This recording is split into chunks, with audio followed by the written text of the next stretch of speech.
Gardez vos pensées en Dieu. Vous pouvez penser à gauche et à droite, mais gardez vos pensées en Dieu.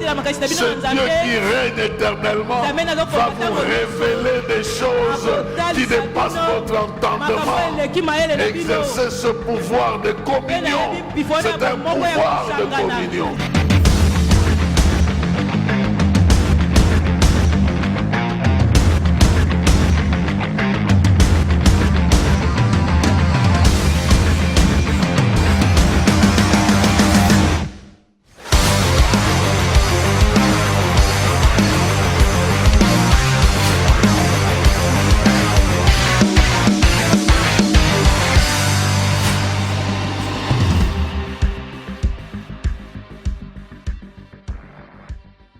Nous sommes dans le thème de l'émergence, de sortir du lot et d'apparaître avec Christ. Moi et les enfants que Dieu m'a donné, nous sommes des signes de prodiges. Et aujourd'hui, nous allons aller dans Ézéchiel chapitre 14 pour parler d'émerger comme des héros. Comment émerger comme des héros? Dieu va se présenter avec ses enfants comme des héros. Moi et les enfants que le Seigneur m'a donnés, nous sommes des héros. Quelqu'un ici doit sortir du lot comme un héros. Et je parle déjà à ces héros-là qui sont dans une saison de défis, des héros. Si tu es né en cette saison, c'est parce que Dieu te considère comme un héros de cette saison. Ézéchiel chapitre 14, verset 12 et le suivant, nous lisons. Nous allons aller jusqu'à la fin de ce chapitre-là. Il est écrit ceci. L'Éternel m'adressa la parole et me dit, fils d'homme, si la population d'un pays se met en tort contre moi en multipliant ses infidélités, je porterai la main contre eux en détruisant leurs réserves de pain. Je leur enverrai la famine et je ferai périr hommes et bêtes. Alors, même s'il y avait parmi les habitants de ce pays ces trois hommes, Noé, Daniel et Job, eux seuls obtiendraient la vie sauve par leur droiture. Le Seigneur, l'Éternel, le déclare. Si je lâche des bêtes féroces à travers le pays pour dévorer ses habitants et les réduire à l'état de désert où personne ne passe plus par crainte de ces bêtes, même si ces trois hommes se trouvaient dans ce pays, aussi vrai que je suis vivant, le Seigneur l'Éternel le déclare, ils ne sauveraient ni leurs fils ni leurs filles, eux seuls en réchapperaient et le pays serait dévasté.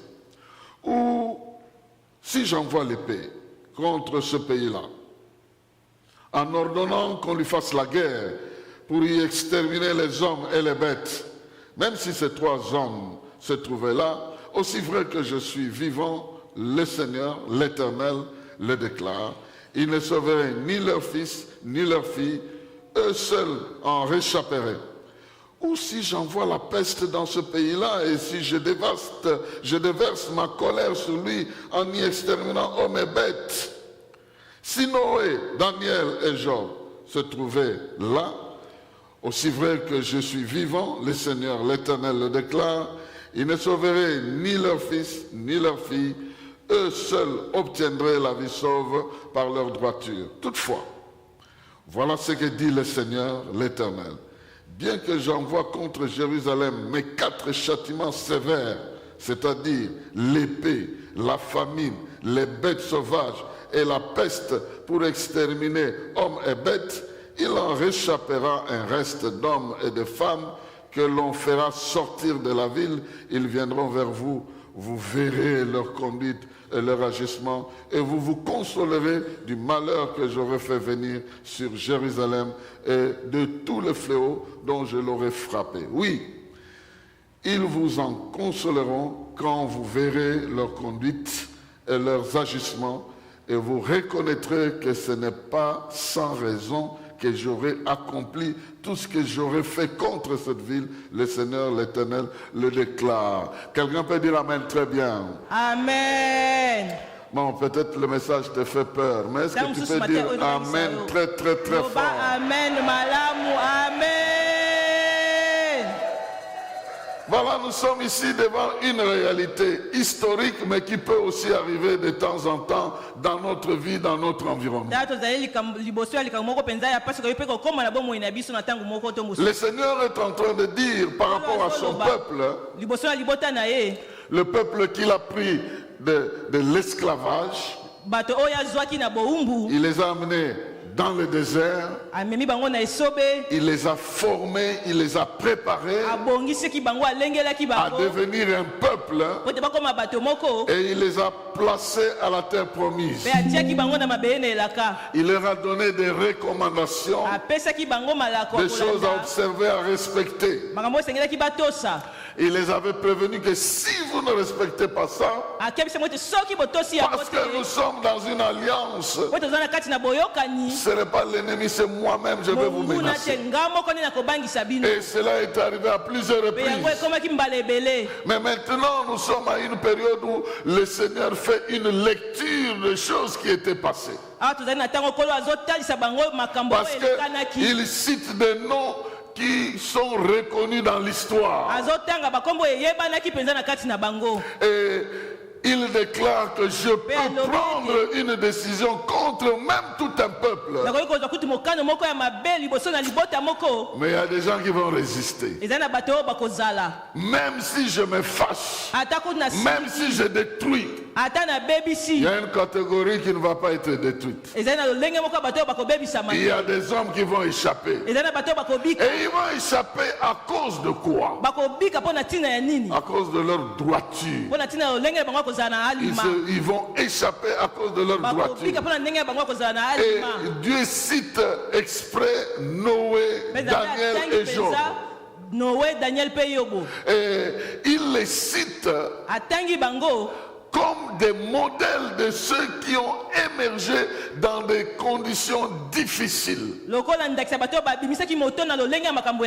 À l'époque de Noé, Dieu avait décidé de détruire la terre et ses habitants. Imaginez-vous toute la terre.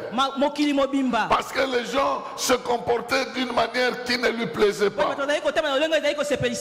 La Bible dit que malgré la perversion de la société, il y a Noé qui s'est distingué. Et Dieu va lui demander de sauver ne fût-ce qu'une petite espèce qui peut être sauvée. Lui et ses enfants. Et un certain nombre d'animaux qui devaient être sauvés parce que Dieu avait décidé de tout détruire. Mais Noé a fait la différence. Et Dieu le cite comme un modèle qui a submergé, qui est sorti du lot parce qu'il était droit devant le Seigneur. Il cite aussi Daniel, qui était dans une époque où le peuple de Dieu n'était plus dans son pays. Le peuple de Dieu était déporté. Et il vivait à l'étranger sous l'autorité d'un dictateur qui ne craignait pas Dieu, un idolâtre de Nabucodonosor. Mais malgré là, tout en étant de jeunes étrangers, ils ont décidé de ne pas adorer le faux Dieu. Ils ont même décidé de ne pas manger une nourriture qui est consacrée à ce Dieu-là. Mais dans ces conditions-là, ils ont dit, nous ne sommes pas obligés de manger cette nourriture-là par la crainte de notre Dieu. Et Dieu les a distingués. Dieu les a distingués. Et il parle de Job. Je ne vais pas entrer dans tous ces détails-là, je mentionne seulement. Un homme qui était reconnu. Voyez, il y a 3 circonstances différentes. Mais la même droiture est en train de jouer.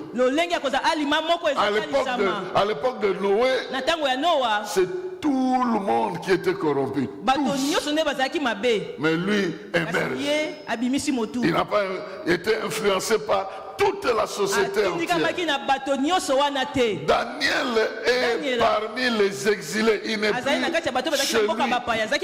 Il est à l'étranger, mais il est dans un environnement politique où il y avait beaucoup de choses qui arrivaient parce que le roi devait être respecté. Même dans cet environnement-là, où le pouvoir était exercé, où les grandes décisions étaient prises, où les dieux étrangers s'imposaient, dans cet environnement-là, il est resté fidèle à ce Dieu-là. Dans cet environnement. Nous entrons chez Job, qui est dans un autre environnement d'abaissement, d'épreuve. Lui qui était un éminent homme de la société, connu de tout le monde, il s'abaisse jusqu'à attraper des maladies de peau. Il y a des gens qui sont allés le voir. La Bible dit qu'ils sont restés une semaine sans être en mesure de parler à cause de la gravité des choses qu'ils étaient en train de voir. Mais dans ces conditions-là, dans ces conditions de dure épreuve, en un jour les enfants sont partis, les biens matériels sont partis, l'honneur est parti, le respect est parti, y compris le respect de sa femme est parti. Mais il va dire l'Éternel a donné, l'Éternel a repris, que le nom de l'Éternel soit élevé. Bien-aimés dans le Seigneur, il y a des paramètres qui existent si vous voulez émerger comme des héros en votre saison. Quelles que soient les conditions de Noé, les conditions de Daniel ou les conditions de Job. Et je vais en donner rapidement 4 pour que nous puissions comprendre que si nous marchons dans ces paramètres, dans ces choses-là qui les caractérisaient, Dieu va faire avec nous la différence. Amen. Et la différence avec nous, c'est que nous ne sommes pas dans l'ancienne alliance. Nous sommes dans la nouvelle alliance où la loi a un peu changé. Dans l'ancienne alliance, il est dit, ils seront sauvés eux, mais ils ne pourront pas sauver leurs enfants. Dans la nouvelle alliance, il est écrit, si tu crois, tu seras sauvé toi et qui? Et ta famille. Donc nous sommes quelque part là, nous sommes un peu plus privilégiés. Parce que si tu sors, tu ne sortiras pas seul. Si tu gagnes, tu ne gagneras pas seul.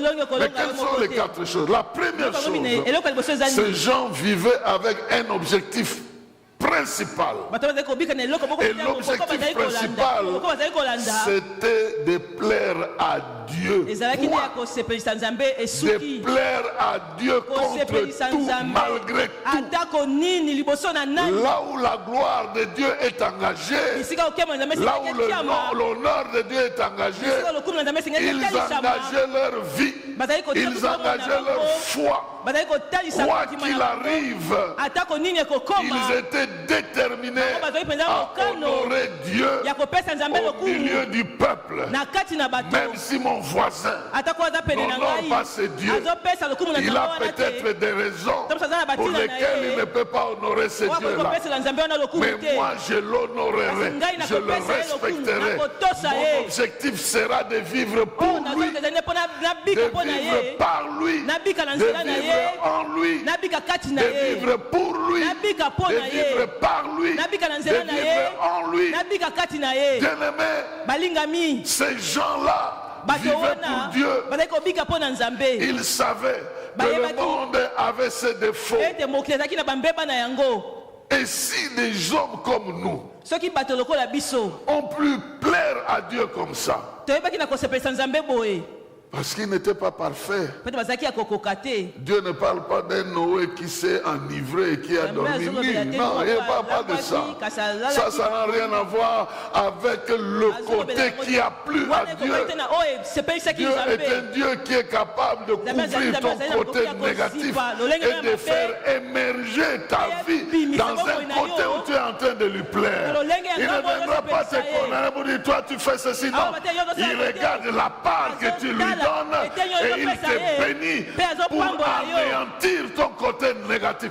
Je suis en train de parler à quelqu'un que le diable ne tourne pas ta tête en train de te faire regarder tes faiblesses, en train de te faire regarder tes endroits faibles, que tu tournes le regard vers Dieu, celui qui te justifie, celui qui te sanctifie, celui qui te purifie, celui qui te considère juste.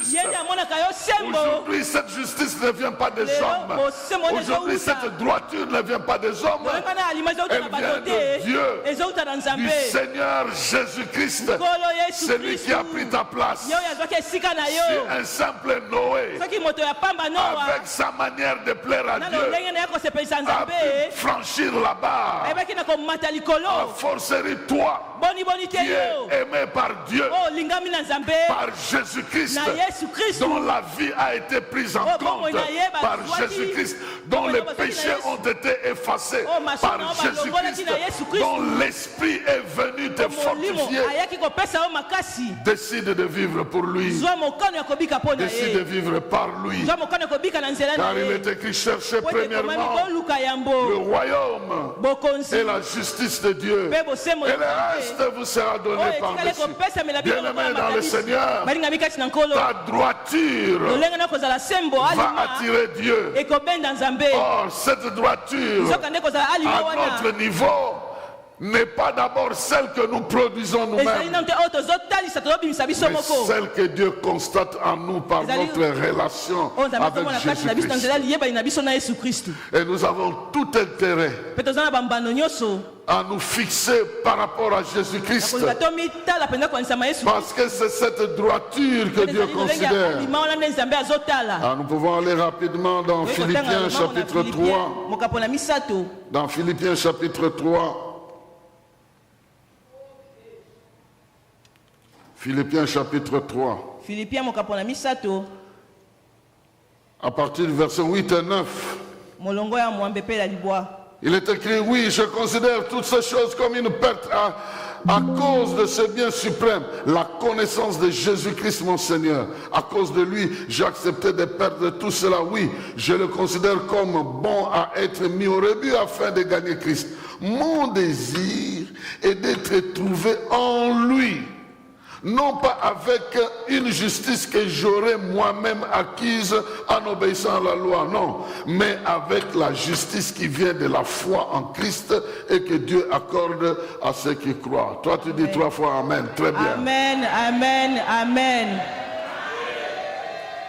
À l'époque de ces gens-là, ils étaient très peu nombreux qui se disciplinaient pour honorer Dieu. C'est pourquoi sur toute une population, on voit un seul Noé qui apparaît. Dans le Nouveau Testament, Dieu dit, bon, je ne vais pas considérer la justice des hommes parce que personne ne va réussir au test.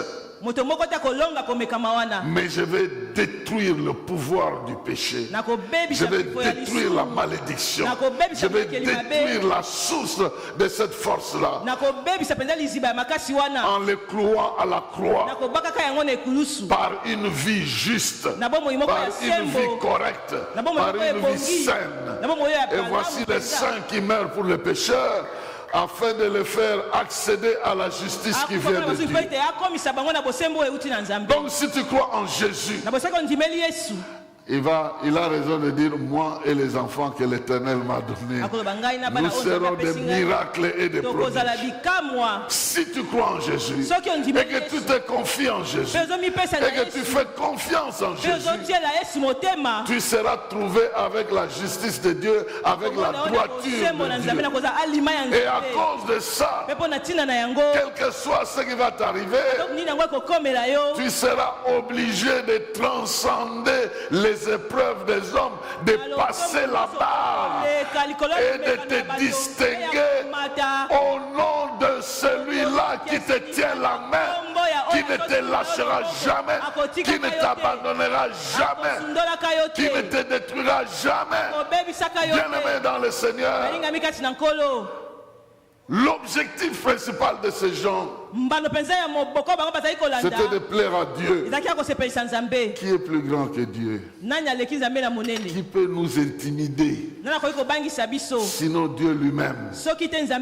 Qui peut décider sur notre sort final? Sinon Dieu lui-même. Dans Ésaïe chapitre 22 verset 2, il est écrit, non, c'est l'inverse, parce que souvent j'ai l'habitude d'inverser ce chapitre-là, mais c'est 2:22 ou 22:2. En réalité, c'est 2:22. C'est 2:22. Souvent, je me perds entre... Oui, c'est 2:22. Bon, en français, on dit, c'est pourquoi cessez donc de vous confier en l'homme dont la vie ne tient qu'à un souffle. Car quelle est sa valeur? Bon, ici, franchement, la profondeur de ce passage ici ne se fait pas sentir. Mais dans des versions qui s'approchent au sens original, on dit, tu ne dois pas avoir peur d'un homme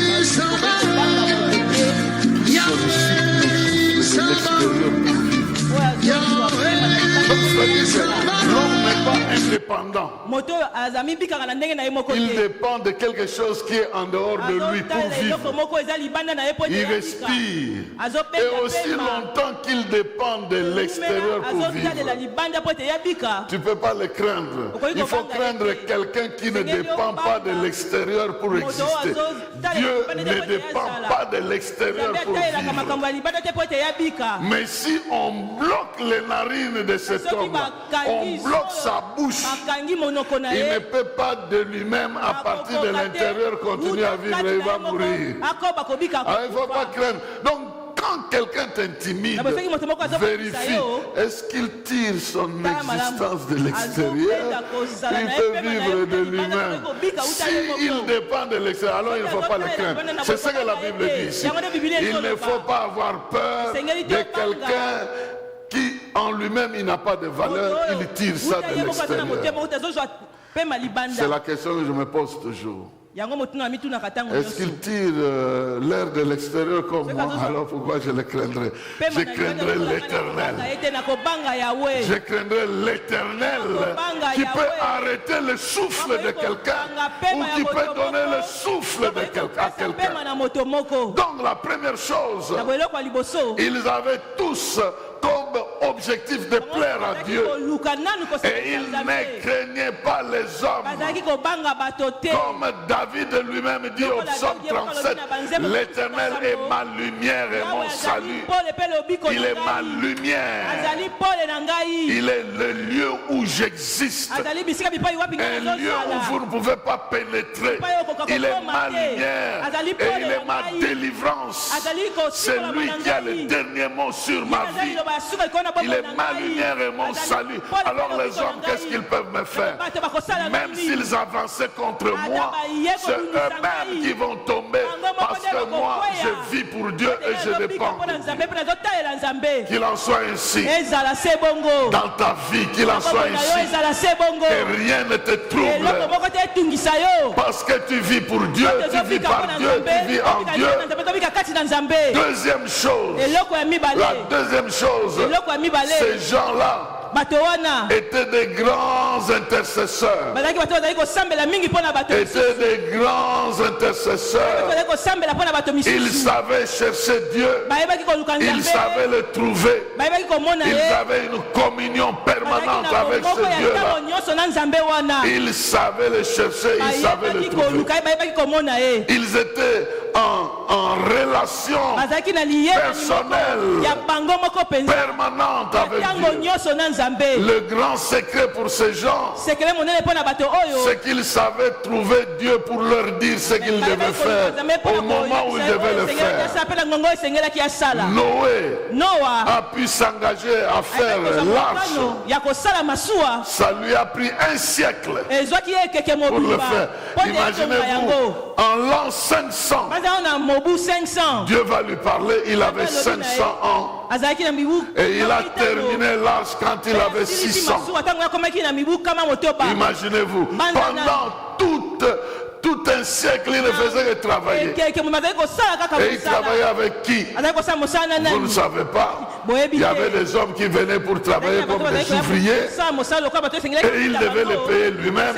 Il y en a de ceux qui se moquaient de lui parce qu'ils trouvaient que c'était... Il était un peu fou.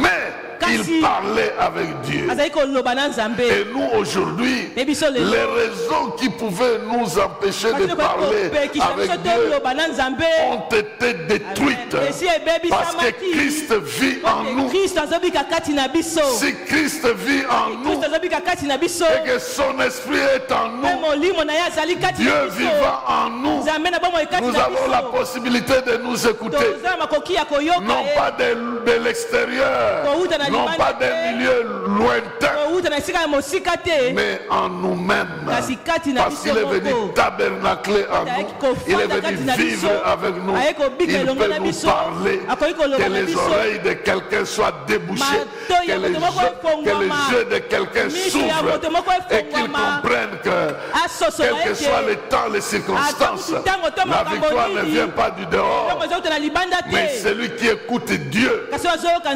il sera serein, il ne va rien craindre, il va avoir une tête haute. Bien aimé, vous connaîtrez l'issue de vos épreuves avant la fin de ces épreuves. Fin 2025, nous serons ici. 2026, nous serons ici. Je vous le dis. Fin 2025, nous serons ici. 2026, nous serons ici. Celui qui a des oreilles pour entendre, il a entendu. Fin 2025, nous serons ici. 2026, nous serons ici. Si tu as des oreilles pour entendre, tu as déjà entendu. Donc ces gens, ils cherchaient Dieu. Et Dieu était à leur disposition. Dieu les écoutait. Il ne les cherchait pas en vain. Il les cherchait, il les trouvait. Noé parlait avec Dieu comme un homme parle avec un homme. Daniel a parlé avec Dieu. Dieu lui a révélé des choses, même qui ne concernaient pas son époque. Tu dois partir de ce monde avec des vérités qui ne te concernent même pas. Tu auras vécu dans ton époque avec tout ce qui te concerne et tu vas laisser derrière des choses qui arriveront même quand tu ne seras pas là. Il en sera ainsi. Tu ne vas pas partir dans l'ignorance. Et ce qui t'attend là-bas, tu le verras. Et ce qui restera ici, tu les laisseras. C'est quelqu'un qui est en train d'être béni au nom de Jésus-Christ. Que l'ignorance ne te fait pas troubler. Je parlais avec un enfant un jour. Il devait passer les examens d'État. Je lui pose la question, comment tu te sens? Il dit, j'ai des vertiges, j'ai des maux de ventre, j'ai peur. Alors je ne sais pas comment, qu'est-ce que je dois faire? Je lui pose la question. Les examens d'État vont jusqu'à quel jour? Et nous avons mardi, mercredi, jeudi. Je lui pose la question. Qu'est-ce que tu vas faire vendredi? Il dit, je vais me réjouir parce que ce sera à la fin des examens. Je dis, maintenant commence à penser à vendredi. Concentre-toi sur vendredi.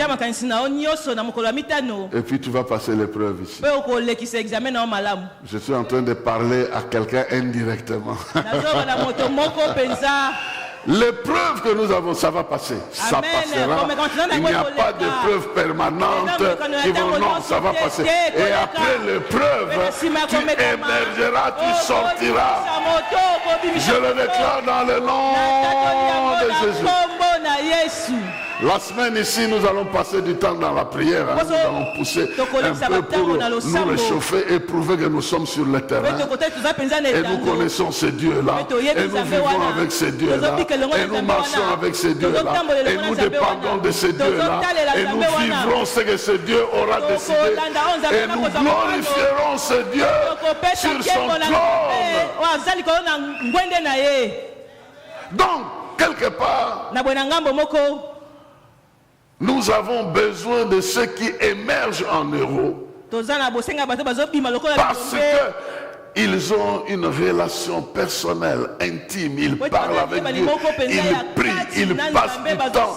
Ils passent du temps avec plus du temps avec Dieu que du temps avec autre chose. Parce que ce que tu engages dans le temps présent produit ce qui va t'engager dans le temps à venir. Si tu passes beaucoup de temps en train de réfléchir sur des choses négatives, ton avenir sera affecté par ces choses. Mais il y a un qui dit, je vous donne ma paix. Je ne vous le donne pas comme le monde. Ma paix, je vous donne. Vous aurez des tribulations. Mais moi, qui suis avec vous, qu'est-ce que je fais? J'ai vaincu le monde. Moi et mes enfants que l'Éternel m'a donné, nous vaincrons le monde. Nous vaincrons le monde. Et tout ce qui vient du monde est du monde.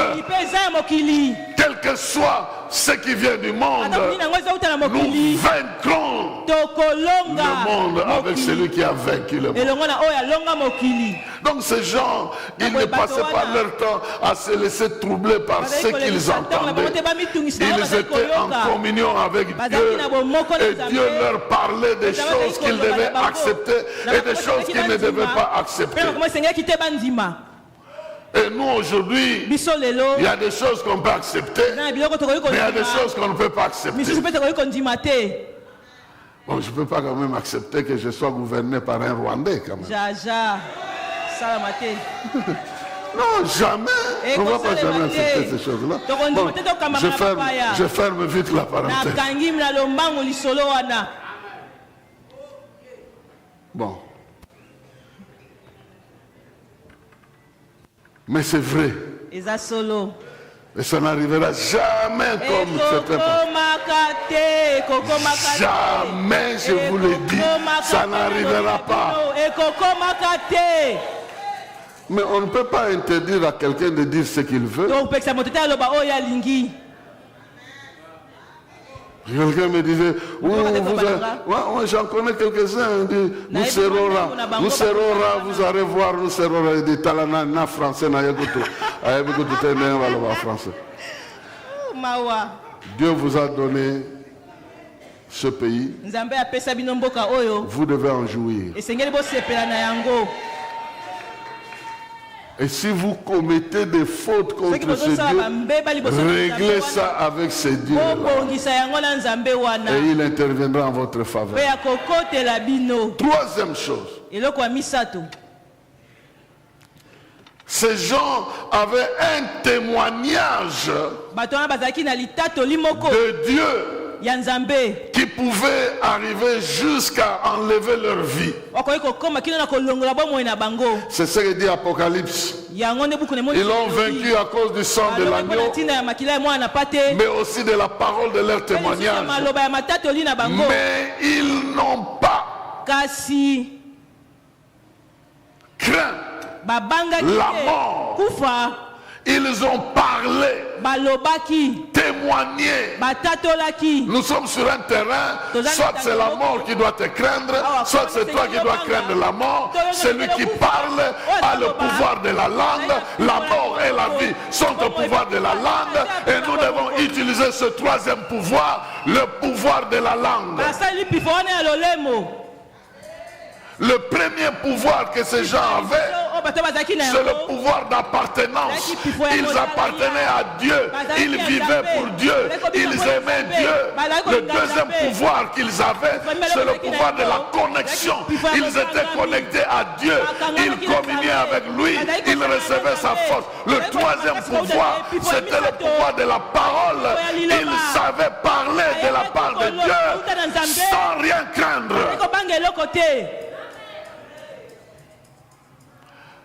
Et ici aujourd'hui, notre pouvoir de la parole s'exerce par notre manière de communiquer. Donc, même par les médias, tu parles. Alors il ne faut pas communiquer quelque chose que tu n'aimerais pas voir. Je ne sais pas si vous comprenez ça. Communiquer ce qui va faire la peur à quelqu'un, ce qui détruit la foi de quelqu'un, tu n'as pas besoin de communication. Parce que tu parles en parole et aussi en acte. Maintenant nous parlons moins en parole. Même ton téléphone, tu vas voir que il y a quelques rares de fois où tu appelais quelqu'un. Mais tu communiques avec des messages, avec des images. C'est une façon de parler. Il y a des fausses choses qui circulent. Faux. Et toi aussi tu partages du faux. Discerne un peu si c'est vrai. Si ne sois pas pressé à dire à n'importe qui, n'importe quoi. Aujourd'hui, avec la technologie, on peut prendre les deux pasteurs qui sont là, on les met ici, ils sont en train de se battre. Ils ne se sont jamais battus, ils ne se battront jamais, ils n'auront jamais l'idée de se battre. Mais ils circulent dans les téléphones des gens, en train de se battre. Donc il faut faire très attention. On peut vous inventer des histoires et on le fait circuler. Il faut savoir que la langue est un pouvoir que Dieu nous a donné. Tu préférerais utiliser ça pour le bien et pour honorer Dieu. Moi, des fois, des images que je regarde, je dis, toi, tu ne vas jamais exister, tu ne passeras jamais. À partir de mon téléphone, je te maudis déjà. Écoutez, parlez. Parlez. Cherchez Dieu et parlez à lui. Mais parlez aux circonstances. Vous n'avez pas parlé, vous n'avez pas besoin de parler aux hommes. Parlez à la ville, parlez au pays. Ils ont des oreilles pour entendre. Ils ont des oreilles pour vous entendre. La quatrième chose, comme nous avons un peu le temps, la quatrième chose, c'est qu'ils exerçaient le pouvoir de contrôle et de domination sur le terrain. Ce que vous lierez sur la terre sera lié au ciel. Et ce que vous délierez sur la terre sera délié au ciel. Il est dit que Noé a condamné le monde. Maintenant, c'est à lui qu'on dit, 1 Pierre, chapitre 3 dit, Noé a condamné le monde. Et pourtant, c'est Dieu qui l'a fait. Lui, il a construit l'arche. Avec ce que tu fais, Dieu peut exploiter ça pour sauver, pour libérer, pour protéger ceux qui sont autour de toi et ceux qui sont avec toi. Ta foi est plus qu'une barque, est plus qu'un bateau. Ta foi, ça peut sauver plusieurs. Ça peut croire aux choses que d'autres ne savent pas croire. Et maintenant, ce dont nous avons besoin, c'est notre foi. Et tu as même besoin de demander que l'Esprit de Dieu qui est en toi produise une foi qui dépasse tout entendement, pour que malgré tout et contre tout, tu continues à croire que des choses merveilleuses t'attendent à l'avenir. Lorsque Daniel était au courant que le roi voulait tuer tout le monde, aucun sage du royaume n'était en mesure d'apporter l'explication au roi.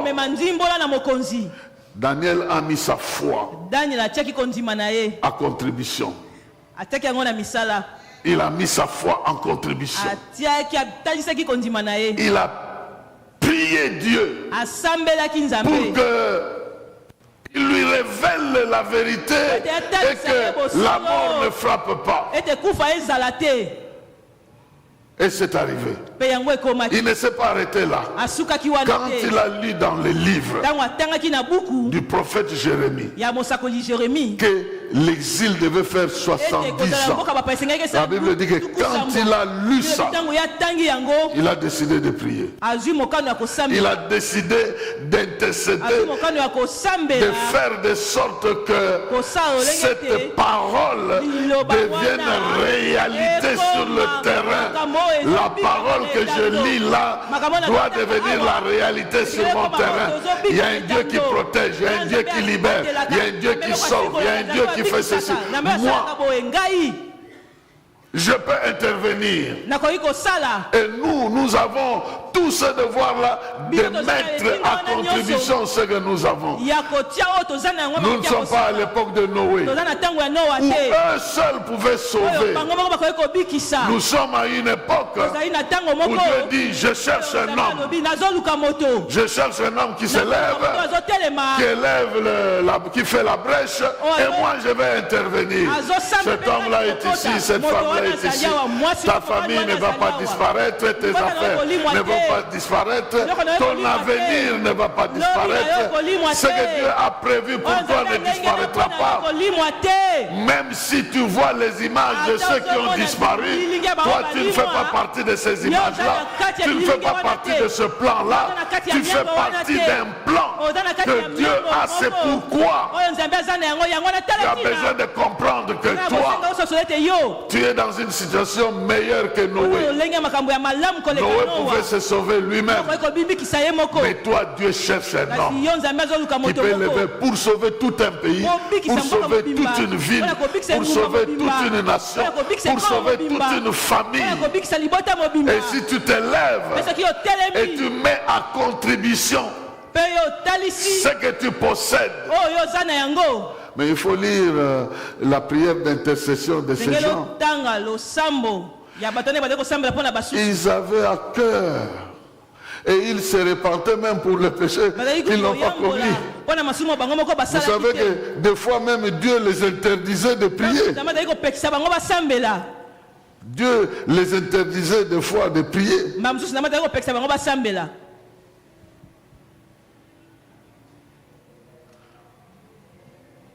Vous pouvez lire par exemple Jérémie chapitre 7, le verset 16. Dieu dit à Jérémie, ne prie pas, parce que je ne veux pas exaucer. Il dit, ne prie pas. Je ne veux pas exaucer.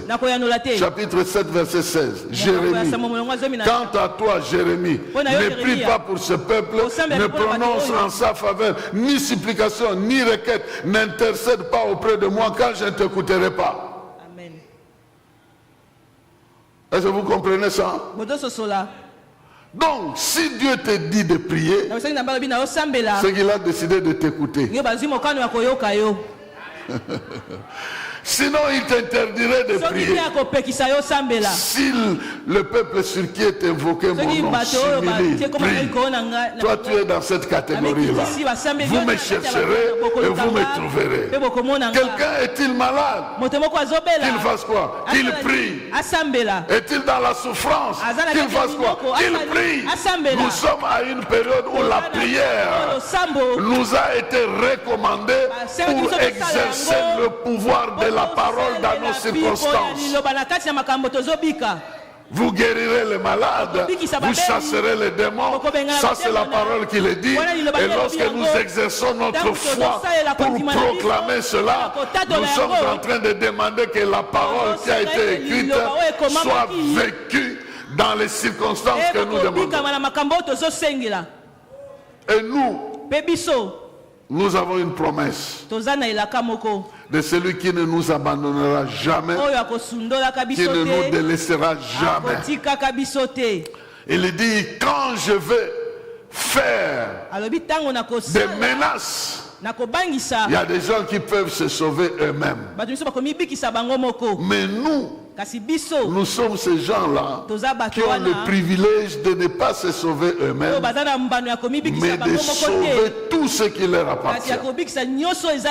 Nous prenons l'exemple de ces gens-là, mais nous n'allons pas vivre les conséquences qui étaient à cette époque-là. Alors moi je dis à quelqu'un ceci: si Noé, aussi faible qu'il était, Dieu l'a trouvé juste, toi comment il ne peut pas te trouver juste en Jésus-Christ, celui qui a répandu son sang? Si Daniel, si faible qu'il était, a été trouvé fidèle, comment toi, Dieu en Jésus-Christ ne peut pas t'accorder l'exaucement de tes prières? Si Noé, Job plutôt, était même arrivé un jour à dire non, je suis fatigué de ces histoires. Si je connaissais l'adresse de Dieu, mais il habite un endroit où on ne sait pas le découvrir. Mais si je connaissais là, j'allais lui poser une ou deux questions, j'allais demander comment il allait me répondre. Et puis Dieu vient, il lui pose 222 questions. Je sais de quoi je parle, j'ai fait un TP de 222 questions de choses. 222 questions. Tu connais le crocodile. Mais moi je souffre ici, j'ai perdu les enfants, j'ai perdu tout. Tu viens me demander si je connais le crocodile. Qu'est-ce que ça a à voir avec ma situation? Dieu lui, il contrôle. Donc ce monsieur-là a atteint un niveau où il s'est embrouillé. Mais Dieu le cite. Il dit à ses amis, allez lui donner de l'offrande, des taureaux, il priera pour vous et vous serez pardonnés. Il avait le pouvoir d'exercer le pardon dans la vie des autres. Nous avons le pouvoir de provoquer le pardon de Dieu sur cette terre ici. Nous en avons le pouvoir. Nous avons le pouvoir de sanctifier ce qui a été abîmé. Nous avons le pouvoir de purifier là où ça a été abîmés par le péché, nous avons ce pouvoir-là de la part de Dieu. Ce que vous pardonnerez sera pardonné. Ce que vous allez retenir sera retenu. Alors, bien-aimés, j'en appelle à ceux qui veulent émerger comme des héros, de changer les objectifs. Nous entendons, donc moi je vis pour mes enfants, moi je vis pour ceci, non, vis pour Dieu. Vie pour Dieu. Vie pour Dieu. C'est un engagement personnel interne. Personne ne verra ça. Mais Dieu verra que cette personne-là en réalité vit pour moi. Et si tu t'accordes de dire que moi je vis pour Dieu, Paul est arrivé à ce niveau-là. Et il a dit, ma vie c'est Christ. Que je meure, que je vive, je suis à Christ. Donc, pour moi, c'est Christ qui décide. Alors, si tu mets ta vie dans ces conditions, c'est Christ qui décide. Quelle est cette personne-là qui viendra décider le contraire? Quel est ce trouble-là qui viendra décider un sort? Tu n'auras même pas de balles perdues. Amen. Une balle qui se perd ne viendra pas se perdre chez toi. Parce que tu seras protégé de gauche et de droite. Deuxièmement, engage ton temps à communier avec Dieu. Regarde combien de temps tu passes, même dans tes pensées, à fulminer sur des choses qui n'ont pas un avenir pour toi. L'homme est exactement ce qu'il pense. Et l'apôtre Paul nous dit, priez sans cesse. Gardez vos pensées en Dieu. Vous pouvez penser à gauche et à droite, mais gardez vos pensées en Dieu. Ce Dieu qui règne éternellement va vous révéler des choses qui dépassent votre entendement. Exercez ce pouvoir de communion. C'est un pouvoir de communion, de connexion. Quand vous branchez quelque chose, vous connectez, ce pouvoir-là va commencer à agir. Lorsque vous gardez vos pensées en Dieu, ne vous inquiétez de rien, dit la Bible. Mais en toute chose, faites connaître vos pensées, vos préoccupations. Et la paix de Dieu qui surpasse l'intelligence va vous garder en Jésus-Christ. Nous avons besoin d'être gardés là en Jésus-Christ. Pas par les paroles d'un homme, pas par une circonstance, mais gardé en Jésus-Christ. C'est dans cette position-là que nous devons commencer à parler maintenant, proclamer des choses qui concernent notre avenir. Et quand nous le proclamons, nous finirons par agir conformément à cela. Et le Dieu qui nous exauce, il va intervenir en notre faveur.